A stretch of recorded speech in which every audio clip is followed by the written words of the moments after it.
ערב טוב ומבורך ברשות מוריי ורבותיי, ברוך שהחיינו וקיימנו והגיענו לזמן הזה, de reprendre des shiurim dans l'endroit où on a tellement étudié dans ces dernières années, Baruch Hashem, et Ratzon, que ça apporte de la bracha, vers la Baït et à toute sa famille, Bezrat Hashem, que la Torah elle revient dans sa maison. Amen. Alors, sujet brûlant, comme on sort de Yom HaAtzmaut. Et Yom HaAtzmaut réveille chaque année toutes sortes de questions que le peuple juif en Eretz Israël se pose tout le long de sa vie et du temps qu'ils habitent en Eretz Israël. Mais à la période de Yom HaAtzmaut, ce sont des sujets brûlants qui surgissent, qui reviennent à table. Et donc, ça sera, Bezrat Hashem, un des sujets. La question, elle est, est-ce que il est autorisé d'aller habiter dans des territoires en Eretz Israël, des territoires donc, qui sont à proximité avec nos ennemis, qui peut s'appeler des Nachaliot. En français, il y en a qui appellent ça des colonies. Est-ce qu'on a le droit, selon la halakha, d'aller habiter, de déménager avec sa famille, avec des enfants, et de s'engager et d'habiter dans un endroit qui peut être un danger, moutar ou asso? Alors, dans cette question, il y a 2 points, 2 paramètres. Le premier connu et le deuxième pas connu. Et le cours de ce soir, ça va être sur le pas connu. La question connue, c'est est-ce qu'on a le droit de se mettre en danger?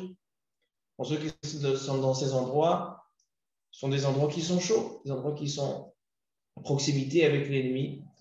Ce sont dans des endroits où c'est presque la frontière d'Eretz Israël. Alors, est-ce qu'on a le droit de se mettre en danger? Ça, c'est le point connu. Et sur ce point-là, je ne rentre pas. Le point moins connu, c'est une question ilchatique dans Ilchot Shabbat. On sait que quand on habite dans les territoires, dans des tiashvut, nachlut, alors on sait qu'il est obligatoire d'avoir des gardes. Et en général, ce sont les habitants de l'endroit qui s'engagent de faire des gardes jour et nuit autour de leur moshav, autour de l'endroit où ils habitent, pour pouvoir protéger et voir que personne ne s'infiltre, parce que ce n'est pas dans les endroits où il y a des frontières, des limites bien définies. Alors donc, c'est des endroits où il faut avoir beaucoup de précautions. La question, elle est en semaine, il n'y a aucun problème. Mais si je sais que lorsque je vais habiter dans un endroit comme ça, je vais devoir, pendant Shabbat, tous les Shabbats, prendre ma voiture et faire le tour du Yishuv, le tour de la Hitnachalut, pour pouvoir Pikuach Nefesh. Mais la question, elle est, est-ce qu'on a le droit de rentrer dans une situation où je serai obligé de transgresser le Shabbat à cause du Pikuach Nefesh? Et ça, c'est une question générale, mais qui se réveille dans ce sujet-là. Et on va parler de manière générale encore, j'ai une liste avec presque 10 questions qui ressemblent à cette même logique, cette même idée. Est-ce qu'un homme a le droit de se mettre dans une situation où par la suite, il sera contraint, obligé de transgresser des interdits? Parce que quand il va arriver à un certain stade, ce sera Pikuach Nefesh, parce que maintenant arrive Shabbat. D'accord? Arrive Shabbat. Il habite dans cette Itnachlut. Arrive Shabbat, il faut protéger Pikuach Nefesh. Donc c'est vrai que Pikuach Nefesh, Baruch haba. Donc c'est vrai que Pikuach Nefesh, Dochet Kol HaTorah Kula.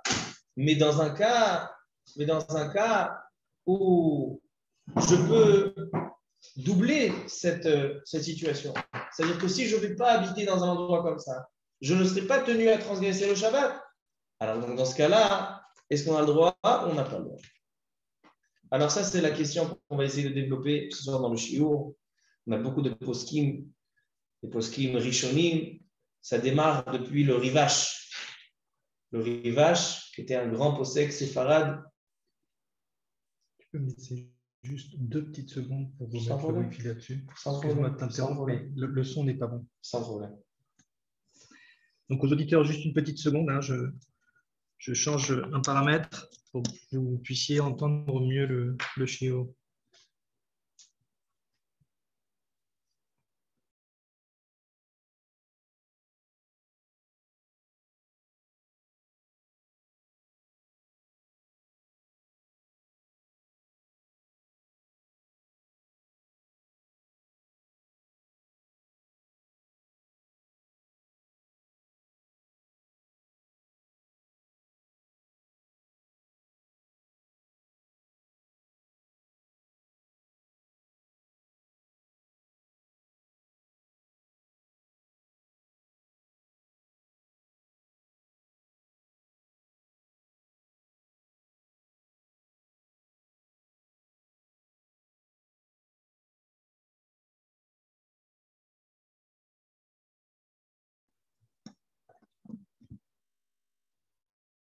On peut faire juste un essai.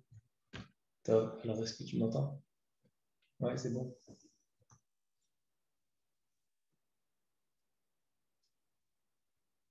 Encore une petite seconde, s'il vous plaît, et on redémarre.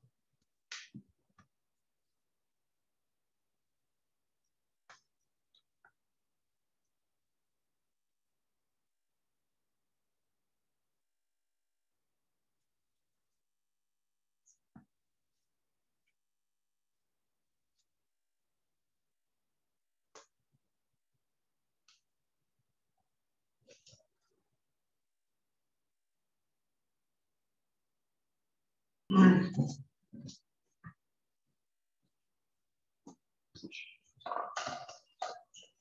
sais pas également. Chazakou Rabbi Yitzhak de faire tellement d'efforts, ce qu'est les mitzvot. Alors, on va donner encore quelques exemples, quelques questions brûlantes de la même logique. Est-ce qu'on a le droit de rentrer dans un cas où on sera forcé à faire un pikuach nefesh?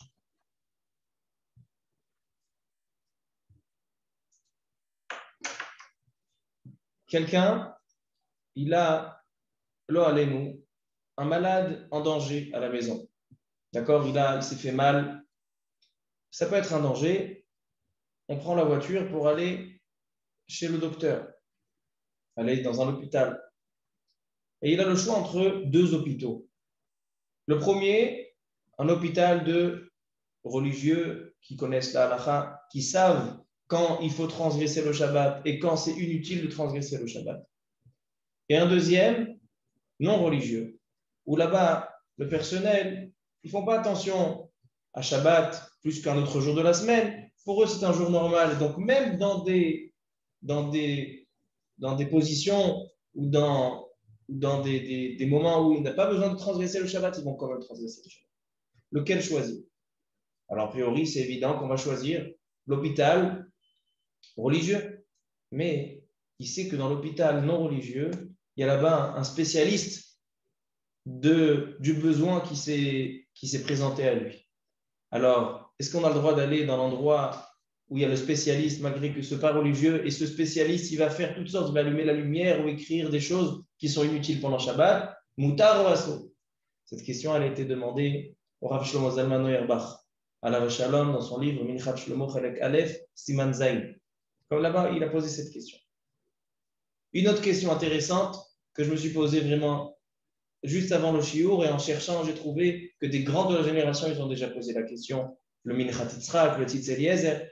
Donc, ça sera Shakor, l'émission. Alors donc, ça sera une autre question qui se pose. C'est quelqu'un, on l'appelle au téléphone en lui disant, regarde, toi tu habites en Israël et tu as de la famille au Mexique, un endroit où l'avion c'est très long. Et ta maman est malade. Et elle souhaite te voir. Est-ce qu'il a le droit de prendre l'avion avant Shabbat, vendredi après-midi? Il sait qu'il a un vol vendredi après-midi. Sinon, le prochain vol, ça sera seulement dans une semaine. Il prend le vol il souhaite prendre le vol de vendredi après-midi, sachant que le vol va durer pendant 24 heures ou 15 heures. Et donc, le temps du voyage, ça sera pendant Shabbat. Est-ce qu'il a le droit de prendre un avion avant Shabbat? Le personnel, c'est peut-être des juifs, c'est peut-être des non-juifs. Est-ce qu'il a le droit de prendre cet avion pour aller voir sa mère qui est au Mexique, sachant que le voyage va se faire pendant Shabbat? C'est-à-dire qu'il a fait une action avant Shabbat. Pendant Shabbat, il ne fait rien, il s'assoit sur son siège. Mais il a fait une action avant Shabbat qui va venir à transgresser des choses pendant Shabbat. C'est-à-dire qu'à cause de lui, le pilote son avion, donc c'est il fait une melacha pour un juif. Donc est-ce que c'est moutard ou c'est assur? Il y a une autre question qui est un petit peu marrante, mais une histoire vraie. Il y a un grand rave qui habite à Bnei Brak aujourd'hui, le rave Yitzhak Zilberstein. C'est le gendre du Rav Eliashiv et le beau-frère du Rav Chaim Kanevski. Ils sont mariés avec deux sœurs, deux filles de Rav Eliashiv, une mariée avec Rav Chaim Kanevski, une mariée avec le Rav Zilberstein. Il a un livre, le Rav Zilberstein, qui s'appelle Chishuke Chemet, un livre sur le chasse. Et là-bas, il raconte une histoire vraie qui s'est passée en Chine. Deux Chinois, ça a l'air une blague, mais deux Chinois se disputaient et se sont tellement disputés agressivement qu'un Chinois, il est venu, il a mordu l'oreille de son copain, il lui a arraché l'oreille et sans faire exprès, il a avalé l'oreille. Il lui a avalé son oreille au pauvre Chinois. La question qui s'est posée, ils sont arrivés à l'hôpital, les médecins, ils ont dit, regardez, on a 2 heures pour retirer l'oreille qu'il a avalée, ou bien le patient sera sourd toute sa vie. 2 heures. Maintenant, il vient le Rav Zilberstein et il dit, si jamais ce cas-là, ça ne peut pas arriver, mais disons ce cas-là, il arrive chez des juifs. Est-ce qu'on a le droit d'opérer celui qui est attaqué, sachant que c'est une opération, que c'est dans la trachée, c'est une opération qui peut être un danger de mort. Ça peut être pikuach nefesh. Est-ce qu'on peut le mettre en danger pour sauver l'audition de l'autre, sauver son oreille, ou bien non? Est-ce qu'il s'est mis dans un cas de pikuach nefesh ou pas? Alors ça, c'est la question du Rav Zilberstein. Alors venons, on commence la soudia doucement, doucement.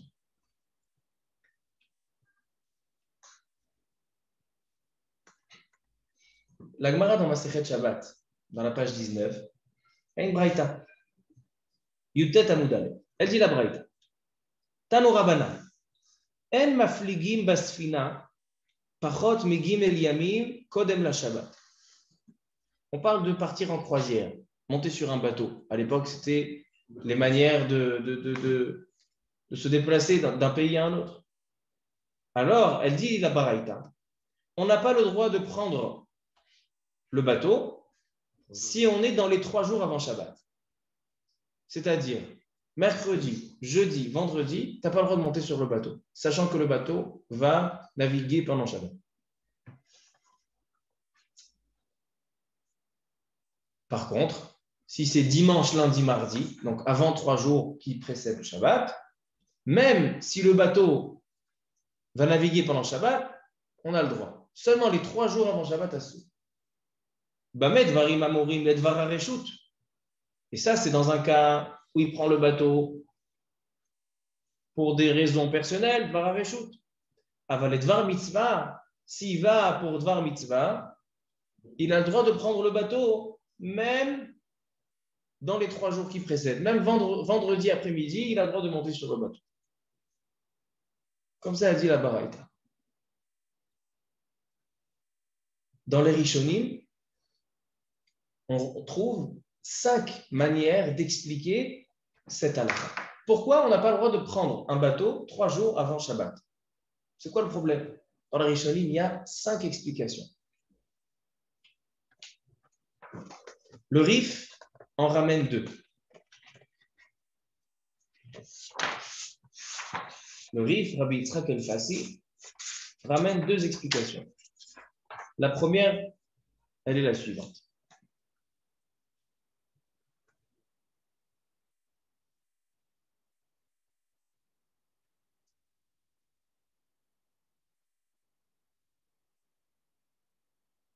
Yesh mi chez Omer.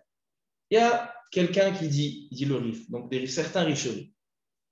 Adetania, en mafligim basfina pachot migim el yamim kodem Shabbat. C'est quoi la raison qu'on n'a pas le droit de prendre un bateau 3 jours qui sont avant Shabbat?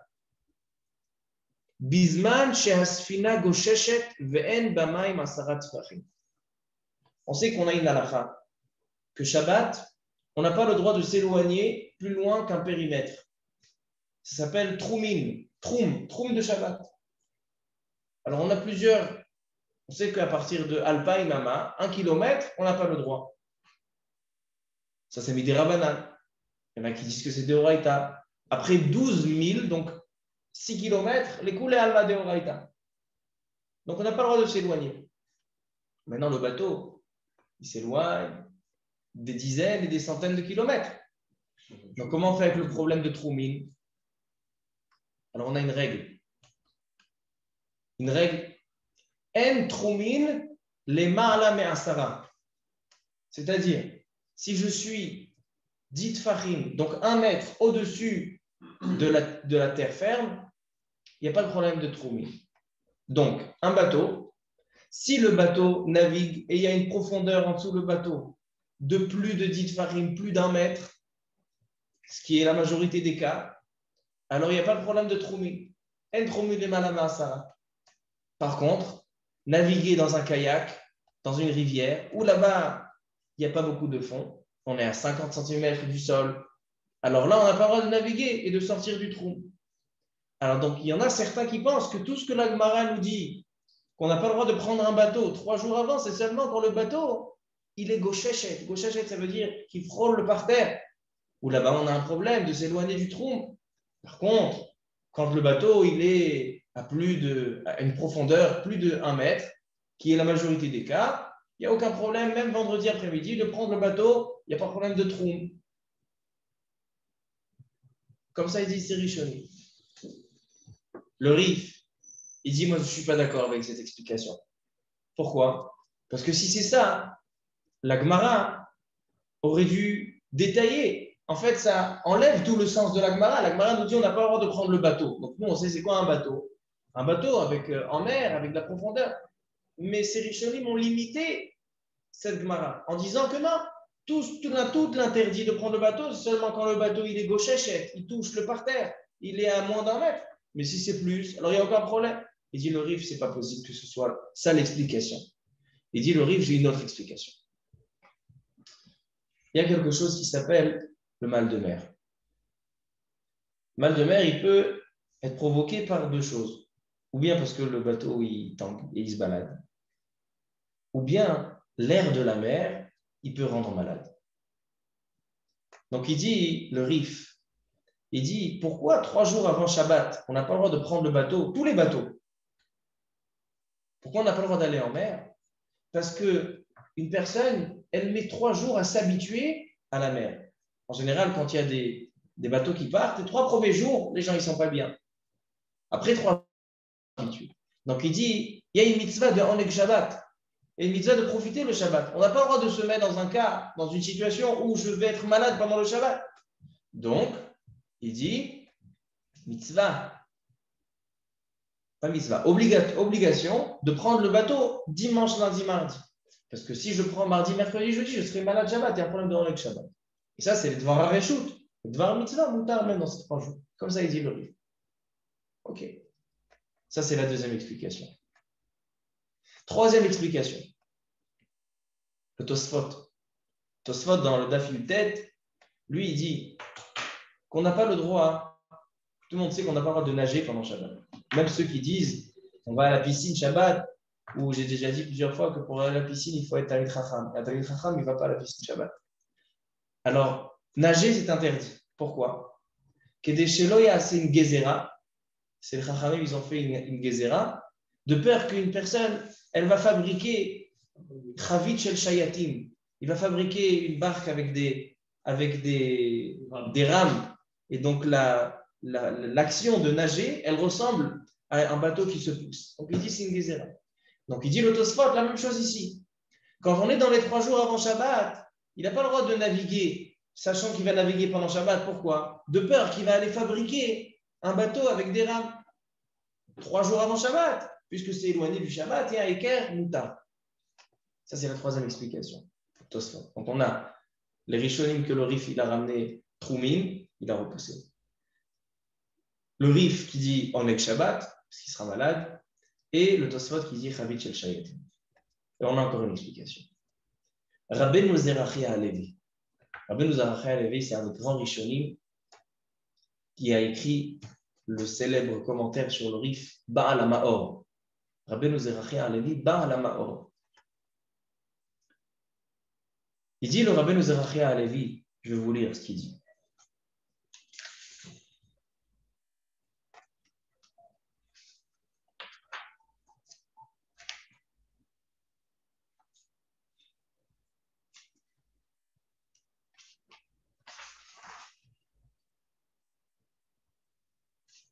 Il dit le Baal HaMa'or. Veli nir'e ta'am acher. Moi, je pense une autre explication.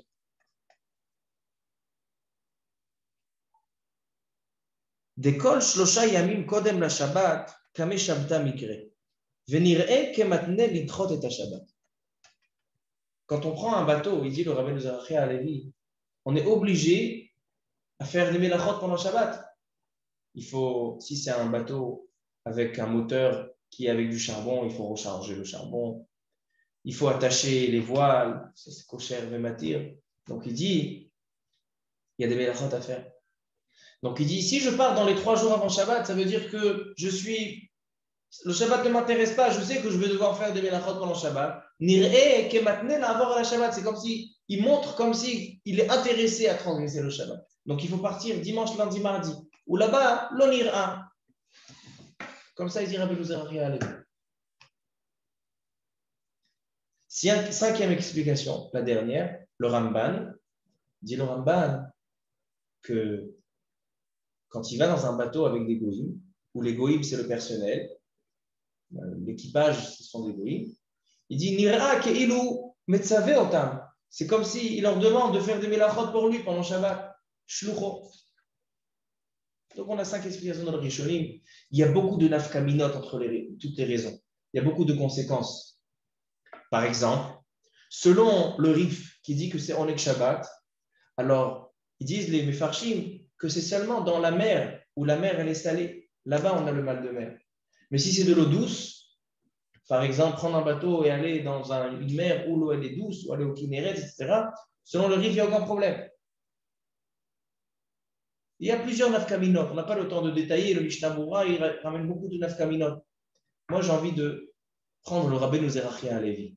L'explication qui dit que comme je dois faire des chiloulé Shabbat pendant Shabbat, c'est ça qui retrouve notre sujet, il se met dans une situation où il va devoir faire chiloul Shabbat. Ça ressemble à la question qu'on a demandé. Est-ce qu'on a le droit d'aller habiter dans les territoires, sachant que je vais devoir transgresser le Shabbat pour protéger, pour faire une garde?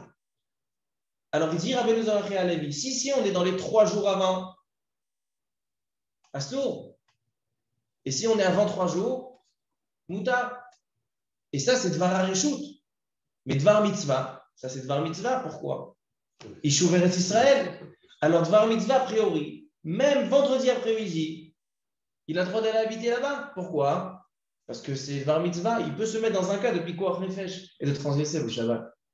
Alors ça, c'est a priori une preuve de Rabbeinu Zerachia Halevi que ça serait Mouta. Mais la question, elle est, est-ce que toutes les explications dans le Rishonim sont d'accord avec le Rabbeinu Zerachia Halevi? C'est une explication sur 5. Est-ce que peut-être la halacha, elle est comme le Rif? On va voir que le Rif et le Rambam, ils disent, on est de Shabbat. Est-ce qu'ils sont d'accord, Rabbeinu Zerachia Halevi? Alors venons, on va doucement.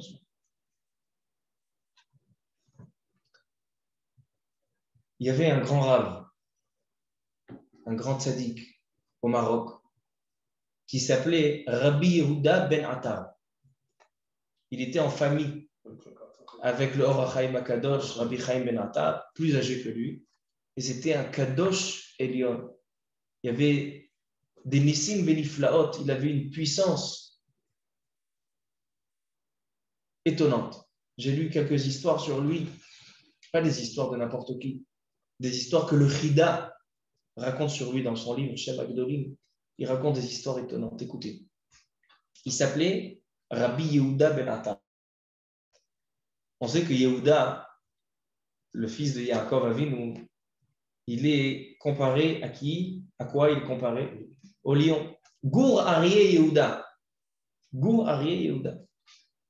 Et j'ai vu Béhémet que le Rabbi Yoshua Maman, à la Shalom, dans son livre Emek Yoshua, quand il ramène le Rabbi Yehuda ben Attar, il dit Gour Aryeh Yehuda ben Attar. Il était comparé au lion. Pourquoi il était comparé au lion? Je vais vous raconter 3 histoires en rapport avec Rabbi Yehuda ben Attar et un lion. Première histoire. Ça, c'est le Chida qui raconte. D'accord? Les histoires que je vous raconte, ce n'est pas n'importe qui. Le Chida, il raconte qu'une fois, Rabbi Yehuda ben Attar, il était couturier de métier. Mais il ne travaillait pas beaucoup. Pourquoi? Parce qu'il considérait que tant qu'il a de l'argent dans ses poches pour pouvoir s'acheter à manger, donc il n'a pas besoin de travailler. Dès que la dernière pièce, il utilisait la dernière pièce, il prenait un client. Il travaillait seulement pour manger. Sa Torah était l'essentiel, Eikar, et sa Melacha était le Tafel, le Haraï. Maintenant, le sultan du Maroc à l'époque, il a fait appel à un couturier pour lui coudre un habit pour un certain événement important qu'il allait célébrer. Il a besoin d'une belle robe, une belle djellaba, des belles babouches. Il a besoin d'un couturier spécial, c'est pour le sultan. Et voilà que ses serviteurs lui font remarquer, tu sais qu'il y a un rave chez les Juifs qui s'appelle Rabbi Yehuda ben Attar, c'est un couturier, et c'est le couturier le plus professionnel. Il fait un travail, un travail magnifique. Il dit d'accord, envoyez des messagers chez Rabbi Yehuda ben Attar pour qu'ils viennent faire le travail. Ils vont les messagers. Regarde, Rabbi Yehuda ben Attar, tu as un grand honneur. Le sultan demande tes services pour lui coudre quelque chose. Maintenant, Rabbi Yehuda ben Attar, il sortait d'un client. C'est-à-dire qu'il avait encore des pièces dans sa poche. Et comme il n'a pas besoin, il dit désolé, je ne suis pas libre. Les serviteurs du sultan, ils étaient choqués. Ils ne savaient même pas comment aller dire au sultan, il n'est pas libre pour toi. Mais ils sont allés, ils ont dit regarde, il n'est pas intéressé de prendre le travail. Le sultan, enragé, furieux, il dit ne donnez pas à manger aux lions dans la cage, qu'ils aient bien faim. Et demain, dites-lui que s'il ne prend pas le travail, on le jettera au lion. Le lendemain, ils arrivent chez Rabbi Yehuda ben Attar, ils regardent, on a affamé des lions, ils ont très faim, ils n'ont pas reçu de repas depuis 24 heures. Le sultan, il a dit, tu ne prends pas le travail, tu files au lion. Il a dit Rabbi Yehuda ben Attar, ok, je file au lion. Il a pris son talit, il a pris son Sefer Tehilim et ils l'ont conduit au palais. Au palais, ils l'ont jeté dans la trappe des lions. Rabbi Yehuda ben Attar, il se met son talit, il s'assoit et il ouvre le Sefer Tehilim. Le lion, les lions, ils s'assoient en face de lui. Ils arrivent et ils s'assoient. Les gardes ne comprennent rien. Qu'est-ce qui s'est passé? Il vient, il s'assoit et le lion, il s'assoit en face de lui. Qu'est-ce qui se passe? Ils vont chez le sultan. Ils lui disent ou bien tu as capturé un sorcier, ou bien tu as capturé un kadosh, un tzaddik. Le sultan ne croit pas à ce qu'il lui raconte. Il désire aller voir lui-même. Il descend. Il voit la scène. Il voit Rabbi Yehuda ben Attar avec son talit, son talit s'assoit, et en face, comme si c'était la Chavruta, le lion qui est assis en face de lui. Le sultan choqué, il le fait sortir et il s'excuse et il lui donne, etc., etc. Il donne de l'argent, etc. En tant que, il lui dit regarde, moi j'avais pas besoin de travailler, donc le Kadosh Baruch Hu, il me permet pas de travailler, je suis censé étudier. Donc ça, c'est la première histoire qui raconte le Rida. Et après, j'ai vu une photo de la tombe de Rabbi Yehuda ben Attar et ils ont écrit ce Nes sur sa tombe, qu'il était dans le Gov HaArayot, il a été sauvé du Gov HaArayot. Ça, c'est la première histoire, Rabbi Yehuda ben Attar et le lion. Deuxième histoire de Rabbi Yehuda ben Attar avec le lion. Et après, on arrivera à la troisième, que la troisième elle est en rapport avec le chien. Deuxième histoire, qui est ramenée dans beaucoup de Sfarim. J'ai regardé dans Tzara Chochma, beaucoup de Sfarim ramènent cette histoire. Il y avait une fois un grand Chacham, un grand Rav, qui écrivait des Chidushei Torah. Il était assis tard de la nuit, il était dans sa maison, son bête à Midrash, il écrivait des Chidushei Torah. D'un coup, il lève les yeux et il voit un lion en face de lui. Terrifié, il va vite au bête à Midrash et il dit au Chachamim, j'ai un lion chez moi à la maison, j'ai un lion chez moi à la maison. Vite, les Chachamim prennent les bâtons, ils vont voir. Le Yar et le Dubim, rien du tout. Il lui demande, le Chachamim lui demande, mais qu'est-ce que tu faisais? Il dit, j'étais en train d'écrire des Hasagot, j'étais en train d'écrire des questions que j'avais sur un des psakim, un des halachot, qu'a écrit Rabbi Yehuda ben Attar. Il dit, tu t'es confronté avec le lion. Le lion, il est venu. Fais attention quand tu écris des Hasagot sur Rabbi Yehuda ben Attar. Donc, on voit une deuxième histoire, Rabbi Yehuda ben Attar avec le lion. Et une troisième, une histoire qui est très connue, qu'aujourd'hui, il y a des livres qui sont vendus à des enfants, des livres d'histoire, où on raconte cette histoire-là de Rabbi Yehuda ben Attar. J'imagine que vous la connaissez. Rabbi Yehuda ben Attar, il a payé de l'argent à une assemblée de voyageurs qui étaient censés voyager du Maroc pour aller en Eretz Israël. Rabbi Yehuda ben Attar, il a dit, regardez, je prends la route avec vous. Il avait le droit, même vendredi, pourquoi? Parce que c'était les Dvar Mitzvah pour l'Eretz Israël, même vendredi, il a le droit de prendre la route. À condition que Shabbat, on ne marche pas, parce que Shabbat, on n'a pas le droit de sortir du périmètre. Shabbat, on campe dans le désert, on reste, on ne bouge pas. Puis l'on dit d'accord. Ils prennent la route, et voilà que Shabbat rentre, et Rabbi Yehuda ben Attar commence à chanter les Chadodi, les Grad. Et il voit qu'il est seul à chanter, ils sont tous en train de continuer à marcher. Il dit, mais vous m'avez promis de faire Shabbat, de pas voyager pendant Shabbat. Il dit, regarde, c'est dangereux, on ne prend pas de risques, on continue la route. Rabbi Yehuda ben Attar, au lieu de continuer la route, il est resté. Il avait une bougie, il allumait la bougie de Shabbat, et voilà que un lion arrive. Et il arrive le lion, et il y a eu un mess que le lion, il a protégé pendant tout le Shabbat. Et Motzei Shabbat, il est monté sur le lion, et le lion l'a emmené et a rattrapé la Shayara, rattrapé les voyageurs. Tout le monde pose une question ilchatique sur ce qu'il a fait Rabbi Yehuda ben Attar. Il s'est mis en danger. Il s'est suicidé. Pourquoi? Parce que toute la Shayara, elle s'en va et toi, tu restes. La halakha, elle permet. Si tu es parti Béhéter et tu as été possèque, tu as demandé de ne pas voyager Shabbat et ils ont voyagé Shabbat, tu as le droit de continuer avec eux. Non, il n'a pas voulu. Alors venez, on voit, a priori, selon le Rav Zerachia Alevi, selon le Raza, qui a dit qu'on a le droit d'aller 3 jours avant Shabbat ou pour une mitzvah, même si je vais devoir transgresser le Shabbat, comme on a vu avec le bateau. Comme ça, on a dit selon Rav Zerachia Alevi. Et c'est pour ça qu'on a dit que ceux qui habitent dans les shtachim, dans les territoires, il n'y a aucun problème. Pourquoi? Parce qu'ils sont allés avant Shabbat. Et maintenant, pendant Shabbat, c'est pikuach nefesh. Rabbi Yehuda ben Attar, il n'a pas été posé comme ça. Alors la halakha, elle est comment? Comme Rabbi Yehuda ben Attar ou comme Rabbi Zerachia Alevi? Alors le Beth Yosef, il ramène le Rivash, un des grands poskim sfaradim qui était en Algérie. Il dit le Rivash, Sha'alta, alayotzim bashayara bamidbar, des voyageurs qui doivent voyager dans le désert. V'akol yodim, et tout le monde sait, shehem tzrichim lechalel Shabbat. Ils ne peuvent pas camper dans le désert. S'ils campent dans le désert, ils seront mangés par les bêtes sauvages. Qui m'y plaît à sakana, lui, yochlu le'akev bamidbar. Velachen istapakta aim raoui shelo yetzu b'shayara b'midbar. Alors, est-ce qu'on a le droit de prendre la route dans un cas où on sait qu'on va devoir être dans un état de pikuach nefesh ou pas? Il répond le Rivash. Davar ze mitorat haraza lamadnu. Raza, Rachetevot, Rabbi Zerachia Alevi.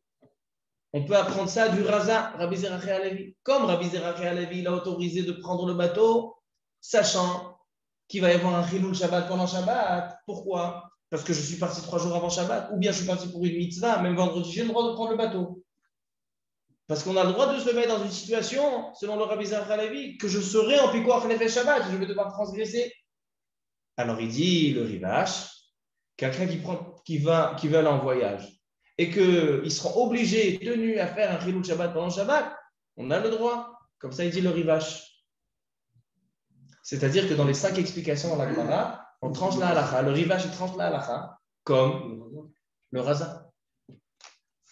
Alors le Rivash, il dit Mouta. Donc selon le Rivash, ceux qui habitent dans les territoires, ils ont le droit. Par contre, dans le Shulchan Aruch, Siman Resh Memched Alachot Shabbat, c'est Ikdalet. Le Magen Avraham, là-bas, il ramène 2 grands poskim, un Ashkenaz et un Sfarad. Le Mahari Ben Lev et le Radbaz. Le Radbaz, Rabbi David Ben Zimra, dans son livre Chelek Dalet, Siman Ayin Zayin, là-bas, il dit quoi? Il dit comme ça.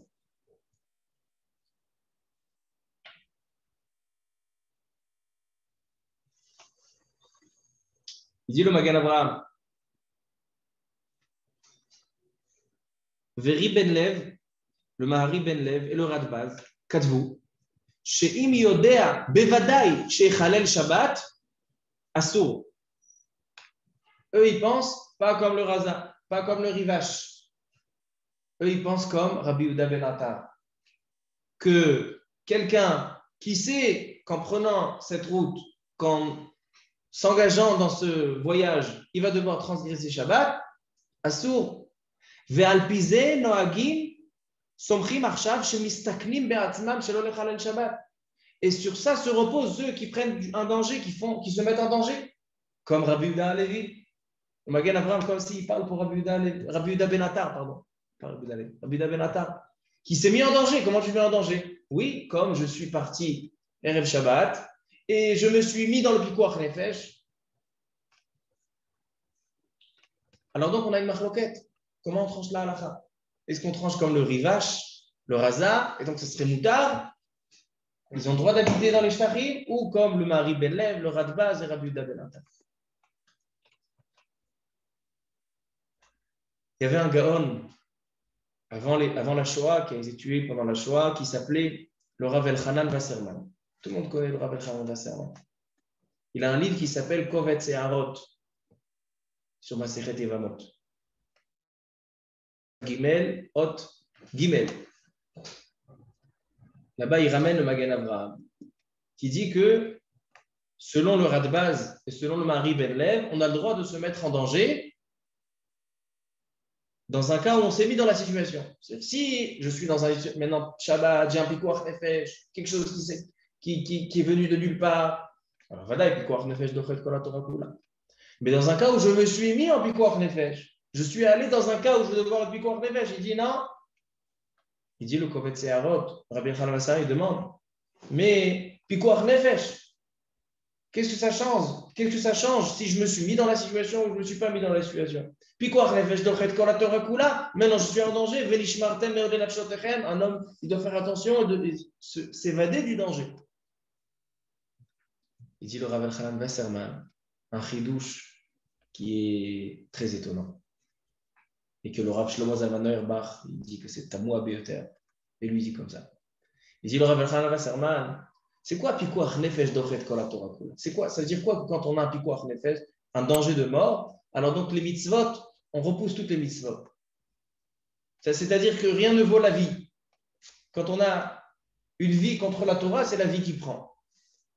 Qu'est-ce que ça veut dire? Est-ce que ça veut dire que quand j'ai une interdiction, la vie repousse l'interdit? Ou bien que dans un cas de danger, alors la Torah n'a pas interdit. Est-ce qu'il y a un interdit, on le repousse, ou il n'y a pas du tout d'interdit?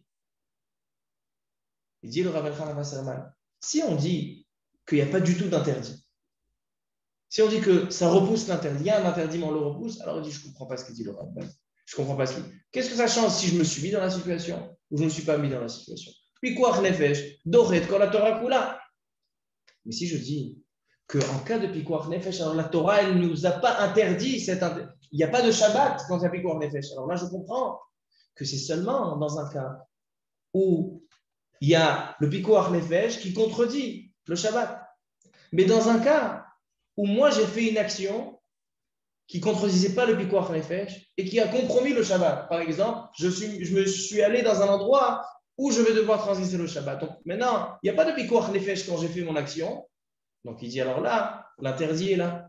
Et donc là, il n'y a pas de Pikuach Nefesh pour le Shabbat. Il dit le Rav Auerbach, il dit je n'accepte pas du tout ce qu'il dit le Rav Elchanan Wasserman. Selon ce qu'il dit le Rav Elchanan Wasserman, j'ai un malade qui est en danger. Il n'a pas pris ses médicaments avant Shabbat. Il n'a pas voulu prendre ses médicaments. Et maintenant, pendant Shabbat, il a une baisse de tension, il est en danger. Alors je ne vais pas le sauver, parce qu'il s'est mis en danger, alors je ne vais pas le sauver. Il dit, pas shoot que non. C'est évident que dans tous les cas, on doit. Et le Rav Moshe Feinstein aussi. Dans Chelek Aleph, Siman Kuf Rav Zayin, dit la même chose. Il dit ce qu'il dit, Mistaklim, ils se mettent en danger, c'est-à-dire qu'ils prennent des risques, mais pas se mettre en danger. Alors donc, Halakha le Maaseh, le Shulchan Aruch. Maintenant, on arrive au Shulchan Aruch. On a dit le Rivash, le Raza Levi, et on a dit le Magen Avraham au nom du Radbaz, du Mari Ben Lev et Rabbi Davenata, et le Shulchan Aruch, qu'est-ce qu'il pense? Le Shulchan Aruch, il tranche comme le Rivash, comme Rabbi Zerachia Levi, que ça n'a rien à voir, que je me suis mis dans la situation, je ne me suis pas mis dans la situation.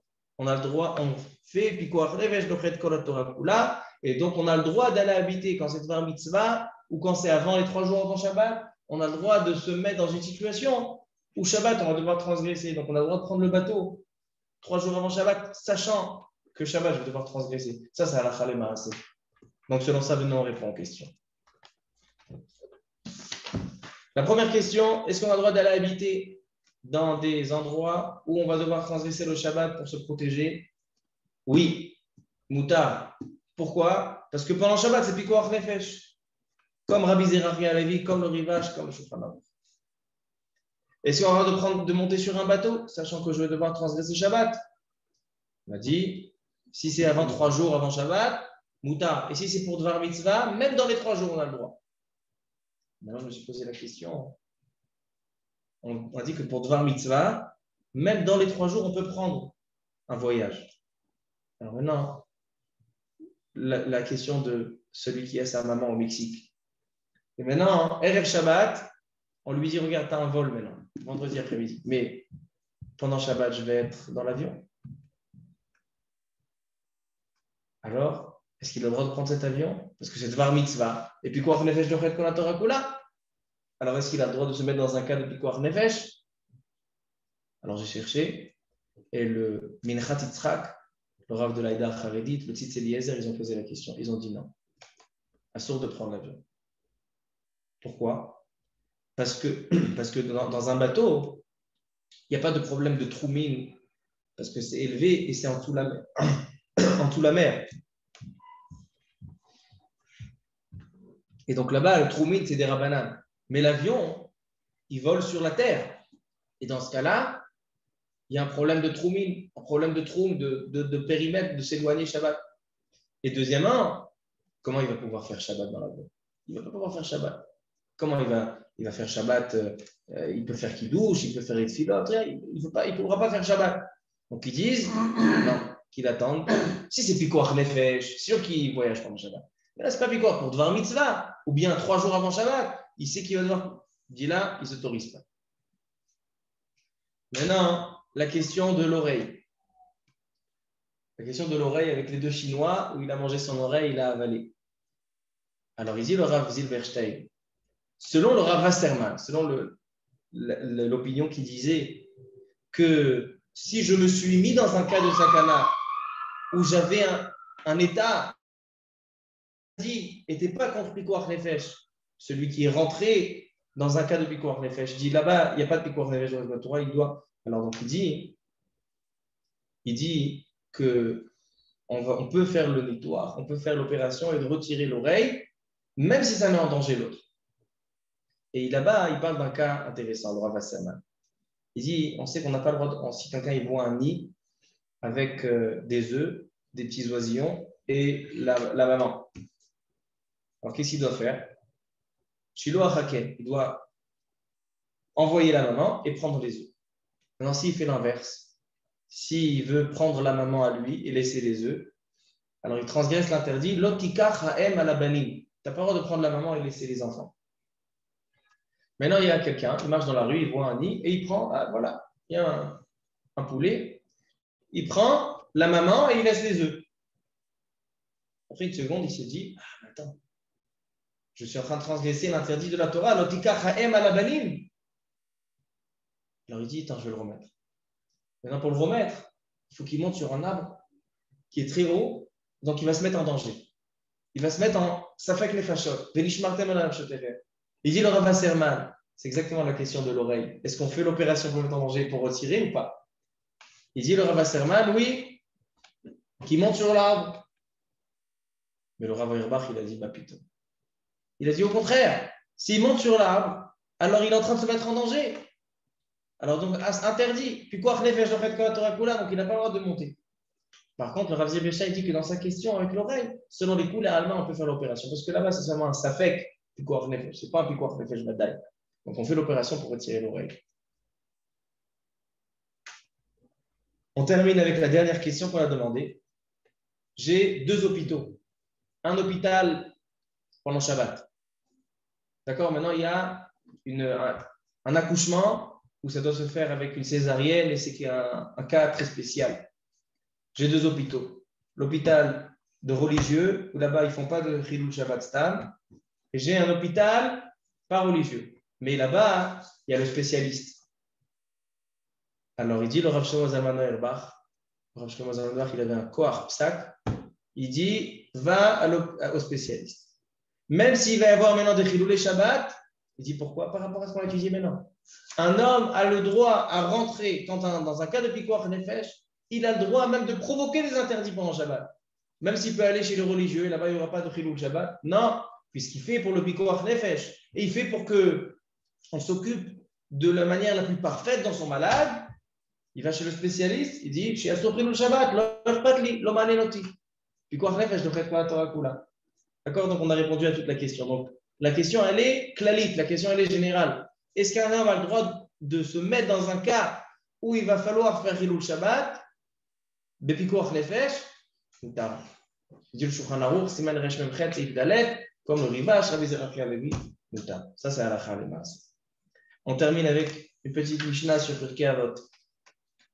Cette semaine, on va lire le 3e Perek de Pirkei Avot.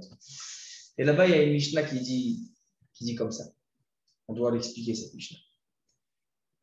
Elle dit la Mishnah. Ten lo mishelo. She'ata veshelcha shelo. Donne-lui avec ce qui lui appartient. Parce que toi et ce qui t'appartient lui appartiennent. Tenlo, donne-lui mishelo.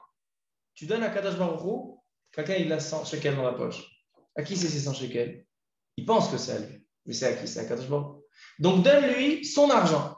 Donne-lui avec son argent. Pourquoi? Parce que toi et ce qui t'appartient lui appartiennent. She'ata veshelcha shelo.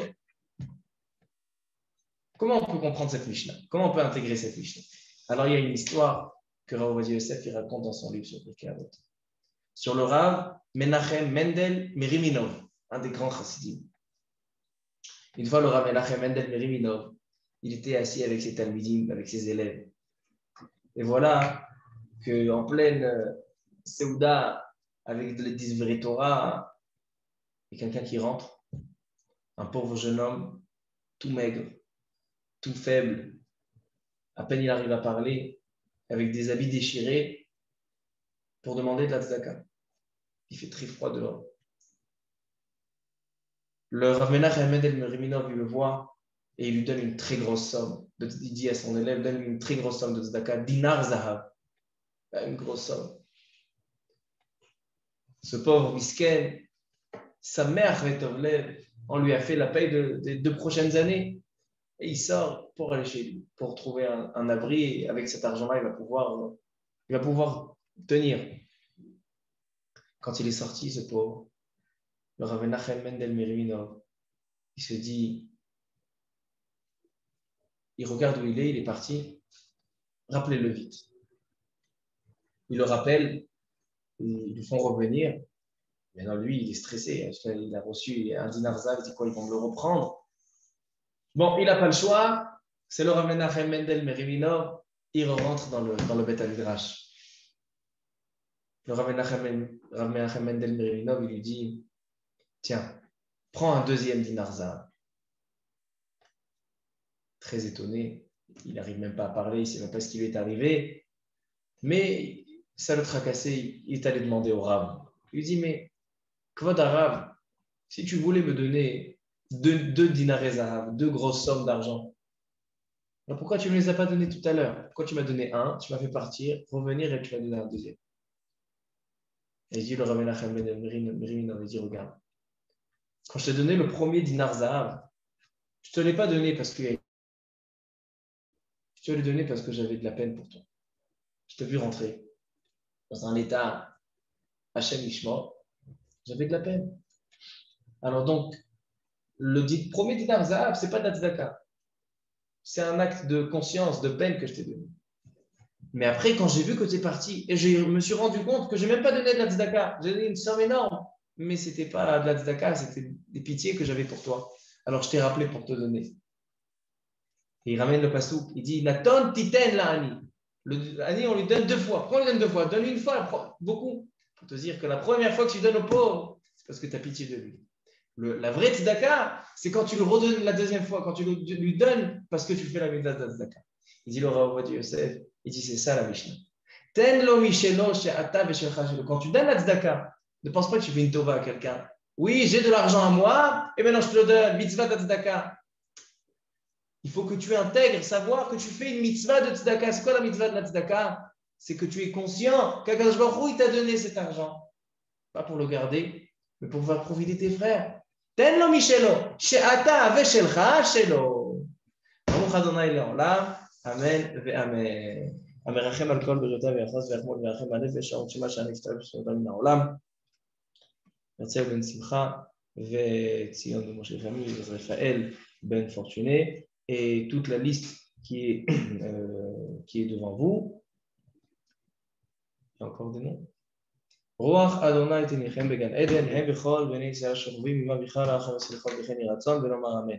שבח עובדינו הקדושים והטוב נברא ישראל והכל משה ורשמו יברך את כל חולי ישראל. Et la liste qui est présentée devant vous. השם ירפאם ברפואה שלמה, רפואת הנפש ורפואת הגוף וכן יהי רצון ונאמר אמן. ברוכים תהיו. Il y a des questions là-bas.